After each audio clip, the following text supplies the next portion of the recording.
Everyone, welcome back to my YouTube channel. আমি মাহি আর আমার চ্যানেলে তোমাদের সকলকে স্বাগত। তো আজকে সকাল থেকেই ব্লগটা শুরু করছি। তো চলো সকালে ব্রেকফাস্টে কি বানাচ্ছি তোমাদের দেখাই। আজকে ঠিক হলো হচ্ছে মুড়ি, আর আমাদের কুমড়ো গাছে অনেক কুমড়ো ফুল হয়েছে। কুমড়ো গাছ লাগানো হয়েছে, তোমাদের আগের ভিডিওতে তো শেয়ার করেছিলাম আমার একটা ছোট্ট মতো বাগান, তো সবজির বাগান।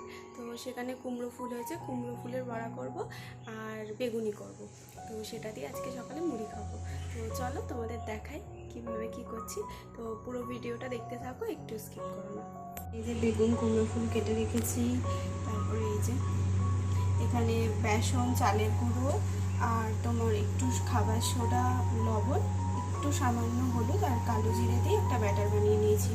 তো চলো দেখাই তৈরি করছি। এই যে এখানে কুমড়ো ফুলের বড়া ভাজতে বসিয়ে দিয়েছি, 3টে বড়া ছেড়ে দিয়েছি। তো চলো করে নিই সবগুলো, তারপর তোমাদের সাথে দেখা হচ্ছে। আর এইদিকে আমি একটু বাগানে চলে গেছিলাম, কয়েকটা ঝিঙে ধরেছিল, তো সেগুলোই তুলে নিলাম। তারপর আজকে দুপুরে আমাদের কি কি রান্না হচ্ছে চলো দেখাই তোমাদের। আজকে আমাদের একদম সিম্পল মেনু, চিকেন কষা আর করলা ভাজা।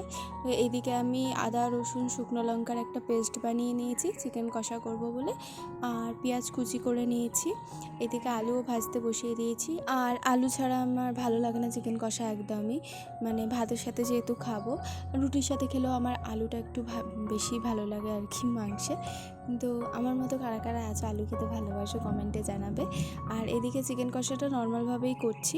প্রথমে পেঁয়াজ ফোড়ন দিয়ে নিয়েছি, তারপরে হচ্ছে যে আদা রসুন শুকনো লঙ্কার পেস্টটা করেছিলাম সেটা দিয়ে অল্প একটু জিরে ধনের গুঁড়ো, সামান্য একটু মিষ্টি মানে সামান্য একটু চিনি, লবণ আর মাংসটা দিয়ে দিয়েছি, ভালো করে কষাচ্ছি।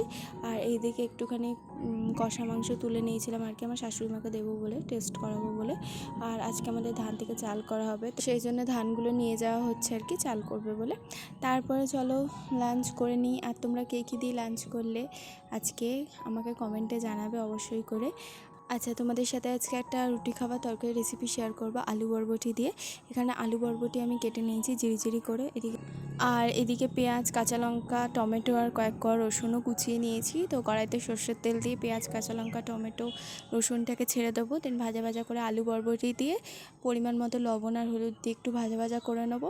দেন যখন দেখবো মানে হালকা ভাজা ভাজা হয়ে এসছে, তো সামান্য একটু জল দিয়ে বাস ঢাকা দিয়ে দেবো।